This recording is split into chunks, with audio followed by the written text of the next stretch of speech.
ধর বেটাকে, ধর ধর শালাকে, অনেকদিন কলার নলি কাটেনি।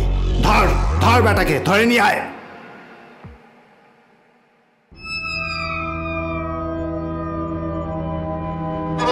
আজকের গল্পের নাম টেলিফোনের ওপারে।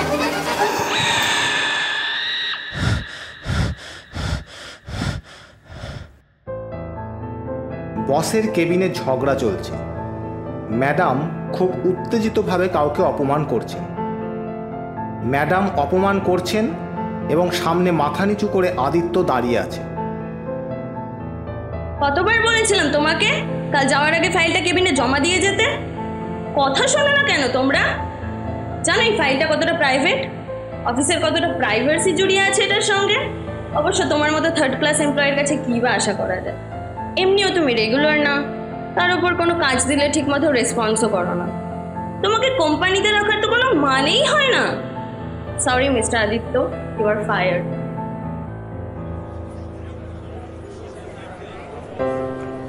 আদিত্য মুখ নিচু করে কেবিন থেকে বেরিয়ে আসে। অফিস ওয়ার্ক স্পেসের মধ্য দিয়ে যাওয়ার সময় আদিত্য বুঝতে পারে সবাই তাকে নিয়ে আলোচনা করছে, আর চোখে তার দিকে সবাই তাকাচ্ছে। ফিস ফিস করে তারা তাকে নিয়ে আলোচনা করছে। এমন সময় আদিত্যর ঘাড়ে একটা হাত এসে পড়ে।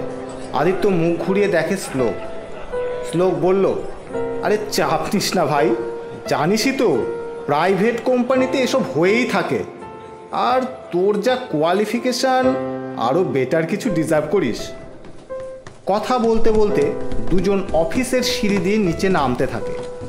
আদিত্যর মুখ শুকনো, তাকে বেশ মনমরা দেখাচ্ছে, আর শ্লোক তাকে একের পর এক সান্ত্বনা দিতে থাকে। শ্লোক বলে, তোর দিল্লির অফারটার কি খবর? ইন্টারভিউ তো ভালোই দিয়েছিলি শুনেছিলাম। আদিত্য বলল, ইন্টারভিউ ভালো হয়েছিল ঠিকই, কিন্তু 5 বছরের এক্সপিরিয়েন্স চাইছে, আমার তো সবে 3 বছর। শ্লোক বলল, আরে অন্য কোথাও ট্রাই করিসনি? আরে ট্রাই কর, কিছু না কিছু ঠিক হয়ে যাবে ভাই, চাপ নিস না, আমি আছি, দুজন মিলে তোর একটা চাকরির ব্যবস্থা ঠিক খুঁজব। আদিত্য বলে, আর চাকরি? এই ফালতু কারণের জন্য সাসপেন্ড হব জীবনে ভাবিনি। এর থেকে বাড়িতে বসে বাবার মুদির দোকান দেখা ভালো ছিল। শ্লোক বলে, don't be upset man, always remember, one you lose more you get. তুই তো বলিস এই কথাটা।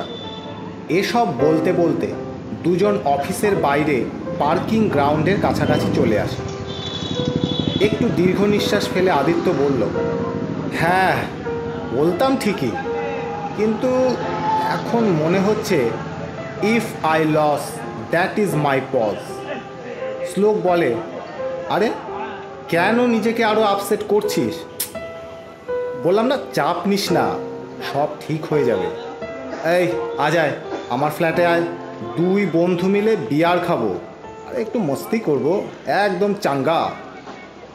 আদিত্য বলল, আরে এরকম। শ্লোক সঙ্গে সঙ্গে বলে উঠল, আরে কোনো আরে ফারে নয়, তুই 7টার মধ্যে আমার ফ্ল্যাটে ঢুকছিস, 2 বন্ধু মিলে পার্টি হবে, ব্যাস, আর কোনো কথা নয়। তুই আসবি, ওকে? তোকে কিন্তু আসতেই হবে, আমি কিন্তু ওয়েট করব, ব্যাস। এই বলে শ্লোক বাইক নিয়ে বেরিয়ে যায়। শ্লোকের ফ্ল্যাট 1 BHK, ব্যাচেলারের ফ্ল্যাট অগোছালো, ঘরে ডিমড আলো জ্বলছে, জানলা দিয়ে কোনো একটা লাইট সোর্স নীল আর লাল আলো জ্বলছে নিভছে। ঘরে হালকা নীল লালের মুডি আবহ। বিয়ারের বোতল নিয়ে শ্লোক রেডি হচ্ছে। শ্লোক বিয়ারের বোতল দুটো টেবিলে রেখে হাতে ফোন নিয়ে ভাবে, এই শালা আদিমালটা কখন যে আসবে, আর পিৎজাটা অর্ডার করে দিই। কি যেন ভালোবাসে মালটা, ও হ্যাঁ, barbecue chicken with extra cheese. ফোনে শ্লোক পিৎজা অর্ডার করে দিয়ে আদিত্যর জন্য অপেক্ষা করতে থাকে। এদিকে ঘড়িতে 7টা থেকে 8টা, 8টা থেকে 9টা, 9টা থেকে 10টা, 10:30টা, 11টা বেজে যায়। শ্লোক ঘরের মধ্যে পায়চারি করতে থাকে। বিয়ারের বোতলের ওপর বাষ্প জমতে থাকে।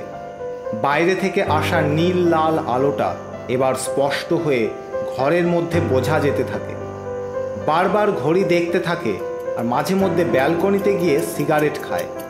বারবার আদিত্যকে ফোন করে,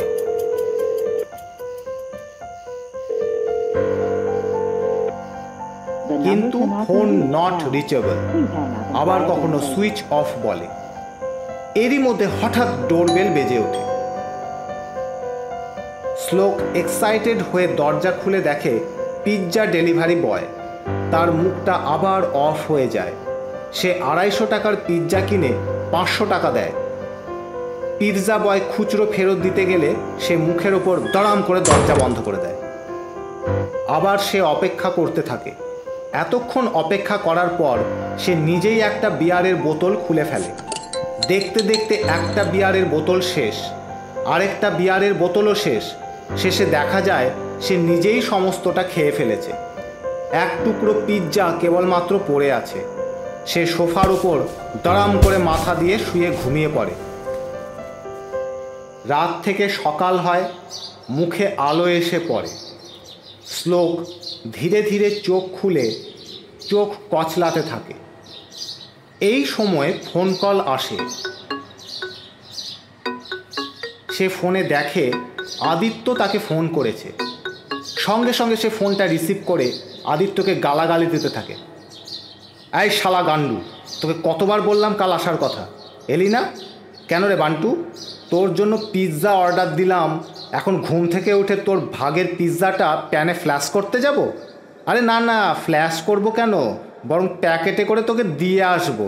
শালা বোকা হাদা কোথাকার। ফোনের ওপার থেকে ভেসে আসা কণ্ঠস্বর শোনা গেল, আরে রাগ করিস না ভাই, আমি ইচ্ছে করে যাইনি যে তা না, একটা প্রবলেমে আটকে গিয়েছিলাম। শুনে শ্লোক বলে, আবার প্রবলেম? হ্যাঁ, এত প্রবলেম তোর লাইফে? আদিত্য বলল, আরে কালকে যাচ্ছিলাম তোর ফ্ল্যাটে, হঠাৎ রাস্তায় যেতে যেতে মধ্যমপাড়া বাস স্টপেজের পেছনের দিকে যে সরু রাস্তাটা আছে, আরে যেখানে পুরনো ভাঙাচোরা গাড়িগুলো থাকে, ওখানে দেখি কিছু গুন্ডা একটা মেয়েকে ঘিরে যাচ্ছে তাই করছে। কাছে যেতেই দেখি, আরে ওই মেয়েটা আর কেউ নয়, আমাদের বস। আর গুন্ডাগুলো ওনাকে ওই প্রাইভেট ফাইলটা দেওয়ার জন্য ঘিরে ধরেছে।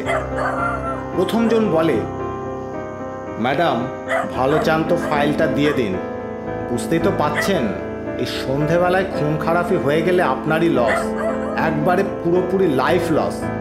ওরই এক সাগরেদ বলে উঠল, আরে খুন টুন কেন আমার, ম্যাডামকে দেখে না আমার একটু প্রেম প্রেম পাচ্ছে। আরে টুম্পা সোনা, একটু হাম্পি দে না। সব গুন্ডাগুলো একসাথে বিচ্ছিরিভাবে হাসাহাসি করতে থাকে। যেন মনে হয় পাতালের কতগুলো পিশাচ ফুর্তি করছে। ম্যাডাম ভয়ে কাঁদো কাঁদো গলায় বলে,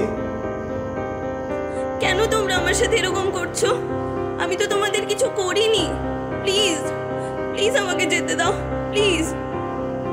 ওই গুন্ডাগুলোর মধ্যে একজন বলে উঠল, আরে ম্যাডাম আপনি ঠিক করুন, ফাইল দিবেন না হাম্পি?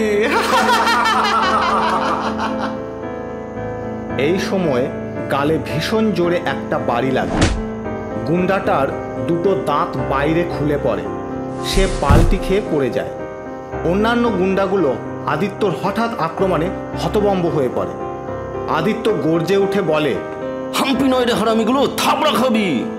আদিত্য বলে, ম্যাম ফাইলটা তাড়াতাড়ি আমাকে দিয়ে এখান থেকে চলে যান, পালিয়ে যান এখান থেকে। আমি কথা দিচ্ছি কাল এই ফাইল আপনার টেবিলে থাকবে। আমার মতো এমপ্লয়েরাও কোম্পানির উন্নতির কথা ভাবে ম্যাম। পালিয়ে যান এখান থেকে ম্যাডাম, এখনই পালান পালান। ম্যাডাম ফাইলটা আদিত্যর হাতে দিয়ে সেখান থেকে দৌড়ে পালিয়ে যায়। ঠিক এই সময়ে গুন্ডাগুলোর মধ্যে একজন বলে উঠল, এই শালা, তোরা তো চুলকানি কিসের রে? ভালো চাস তো ফাইলটা আমার হাতে দিয়ে চুপচাপ এখান থেকে কেটে পড়, নাহলে শালা লস পড়বে তোর আজকে, লস। রেগে গিয়ে আদিত্য বলে উঠল, পারলে লাশ ফেলে দেখা কুত্তা। আরেকজন গুন্ডা বলে উঠল, ধর ছোঁড়াকে, ধর শালাকে, শালা অনেক দিন গলার নলি কাটিনি, ধর ধর। বাকি গুন্ডাগুলো আদিত্যকে ধরতে ছুটে যায়। গুন্ডারা তেড়ে আসতে দেখে আদিত্য সেখান থেকে ফাইল নিয়ে খুব জোরে ছুটে পালায়। বাকি গুন্ডাগুলো আদিত্যর পেছনে ছুটে।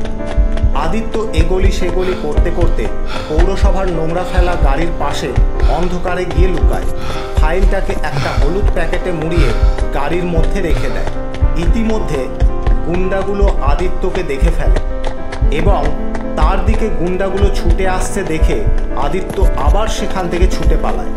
এই সময় কোনো একজন গুন্ডার বন্দুক থেকে গুলি চলে। গুলির আওয়াজে চারিদিক থরথর করে ওঠে।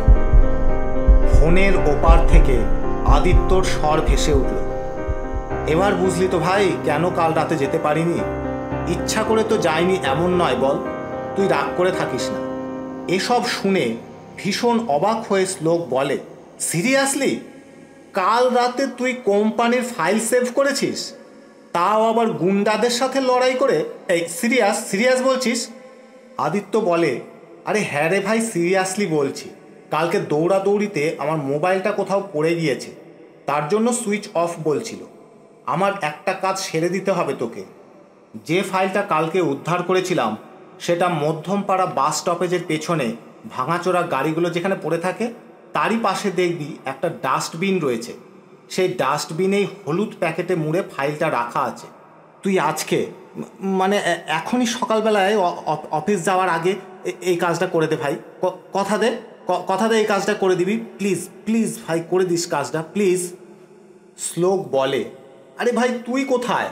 কিছুই তো বুঝতে পারছি না, গুন্ডাগুলোরই বা কী হলো? এই কথা শুনে আদিত্য বলে উঠল, পরে সব কিছু তুই নিজেই বুঝে যাবি। তুই আগে ফাইলটা জমা দে অফিসে, প্লিজ ভাই, তুই এই কাজটা কর। একটু অবাক হয়ে শ্লোক বলে, আরে ভাই তুই উদ্ধার করেছিস, তুই জমা দে। একটু আক্ষেপের সুরে আদিত্য বলে, জানিসই তো সাসপেন্ড হয়ে গিয়েছি। এই কথা শুনে শ্লোক বলে, আরে এরকম একটা কাজ করেছিস শুনে তো কোম্পানি নিশ্চয়ই তোকে একটা সুযোগ দিবে, আর তুই ফাইলটা নিজে অফিসে এসে জমা দে। সুযোগটাকে কাজে লাগা বন্ধু, কে বলতে পারে যে আবার হয়তো তুই চাকরিতে ফিরে এলি। এই কথা শুনে আদিত্য বলে, না রে ভাই, আমার আর যাওয়া হবে না। আমি অফিসে আর কোনোদিন যাব না, মানে যাওয়ার রাস্তা নাই।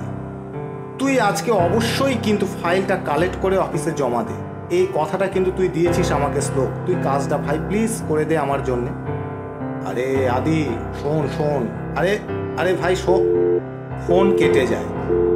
শ্লোক মনে মনে ভাবতে থাকে, আদিটাও না খুব বোকা, আরও একটা সুযোগ পেয়েছে কোম্পানিতে ফিরে আসা, তবুও আসবে না।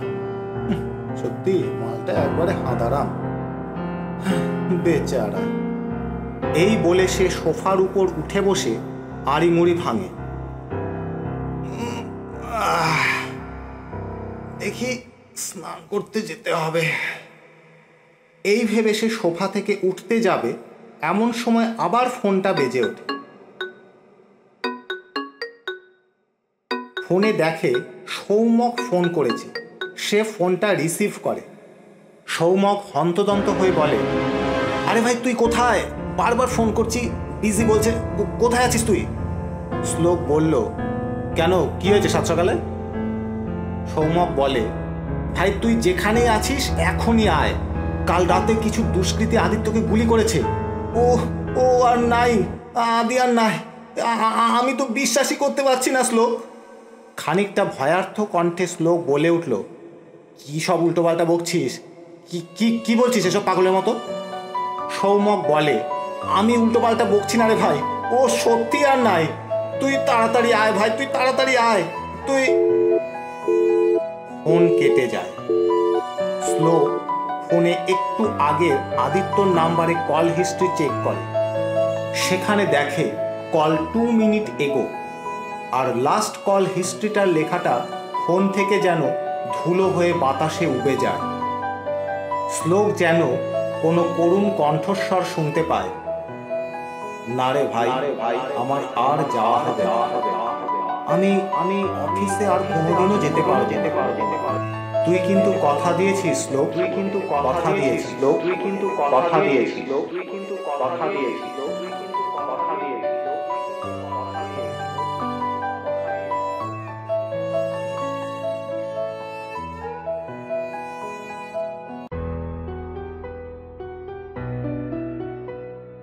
আজকের মতন জাদুঘরের গল্প এই পর্যন্তই। আবার দেখা হবে নেক্সট শুক্রবার নতুন একটি রোমাঞ্চকর গল্পের সাথে। গল্প নিজেও শুনুন এবং বন্ধুদেরকেও শুনতে সাহায্য করুন।